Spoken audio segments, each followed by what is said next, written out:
السلام علیکم ورحمۃ اللہ۔ پیارے طلباء و طالبات، علم روشنی ہے، علم کو پھیلانے میں میری مدد کریں۔ خولہ اسلامک اکیڈمی کو لائک، شیئر اور سبسکرائب کریں۔ آج ہم اپنے درس کا آغاز سورہ بقرہ کی آیت نمبر 139 سے کریں گے۔ اعوذ باللہ من الشیطان الرجیم، بسم اللہ الرحمن الرحیم۔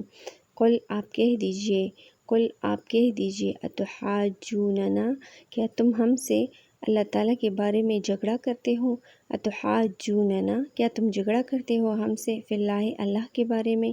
وہو ربنا اور وہ ہمارا رب ہے، وہو ربنا اور وہی ہمارا رب ہے، وربکم اور تمہارا رب ہے، ولنا اور ہمارے لیے، ولنا اور ہمارے لیے، اعمالنا ہمارے اعمال، ولکم اور تمہارے لیے، اعمالکم تمہارے اعمال، ونحن اور ہم لہو اسی کی، ونحن اور ہم لہو اسی کی، مخلصون خالص عبادت کرنے والے ہیں،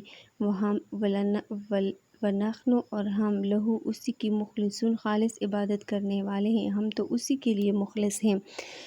کیا تم ہم سے اس بارے میں جھگڑتے ہو کہ ہم ایک اللہ کی عبادت کرتے ہیں، اسی کے لیے اخلاص و نیازمندی کے جذبات رکھتے ہیں، حالانکہ وہ ہمارا رب ہی نہیں تمہارا بھی رب ہے، اور تمہیں بھی اسی کے ساتھ یہی معاملہ کرنا چاہیے جو ہم کرتے ہیں۔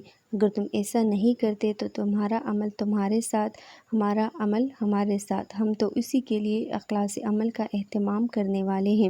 ام تقولون کیا تم کہتے ہو، ام تقولون کیا تم کہتے ہو، ان ابراہیم بے شک ابراہیم علیہ السلام، و اسماعیل اور اسماعیل علیہ السلام، و اسحاق اور اسحاق علیہ السلام، و یعقوب اور یعقوب علیہ السلام، والاسباط اور ان کی اولادیں، کانو تھے، ہودن یہودی اور نصارہ یا عیسائی۔ قل آپ کہہ دیجئے، اانتم کیا تم اعلم زیادہ جانتے ہو ام اللہ یا اللہ تعالیٰ، تو تم کہہ دو کہ تم زیادہ جانتے ہو یا اللہ تعالیٰ زیادہ جانتا ہے۔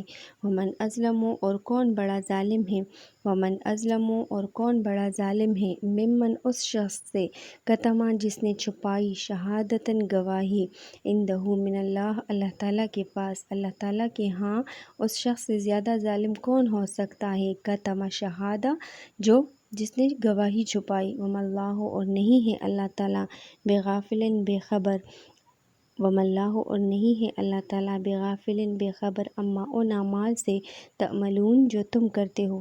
تم تو کہتے ہو کہ یہ انبیاء اور ان کی اولاد یہودی یا عیسائی تھے، جبکہ اللہ تعالیٰ اس کی نفی فرماتا ہے۔ اب تم ہی بتلاؤ کہ زیادہ علم اللہ کو ہے یا تمہیں ہے؟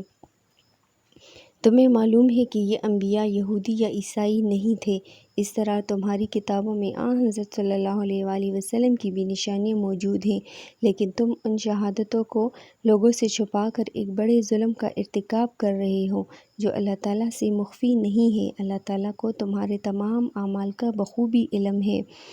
تل کا یہ امتن ایک جماعت تھی، تل کا یہ امتن ایک جماعت ہے، قد خلت جو گزر چکی ہے، یہ انبیاء کی ایک جماعت تھی جو گزر چکی ہے، لہا ان کے لیے ما کسبت جو انہوں نے عمل کیے، ولکم اور تمہارے لیے ما کسبتم جو تم نے عمل کیے، ولا تسألون اور تم سے سوال نہیں کیا جائے گا، تم سے نہیں پوچھا جائے گا، اما ان اعمال کے بارے میں کانوا یعملون جو وہ کرتے تھے۔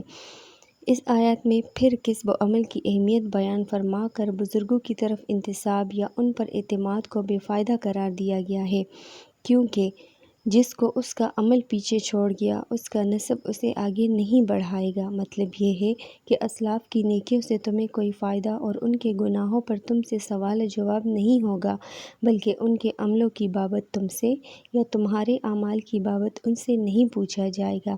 اللہ تعالیٰ قرآن میں فرماتے ہیں، وَلَا تَزِرُ وَازِرَةٌ وِزْرَ أُخْرَىٰ کوئی کسی کا بوجھ نہیں اٹھائے گا، وَأَن لَّيْسَ لِلْإِنسَانِ إِلَّا مَا سَعَىٰ انسان کے لیے وہی کچھ ہے جس کی سعی اس نے کی، جتنی انسان نے کوشش کی اتنا ہی اس کو ملے گا۔ صدق اللہ العظیم۔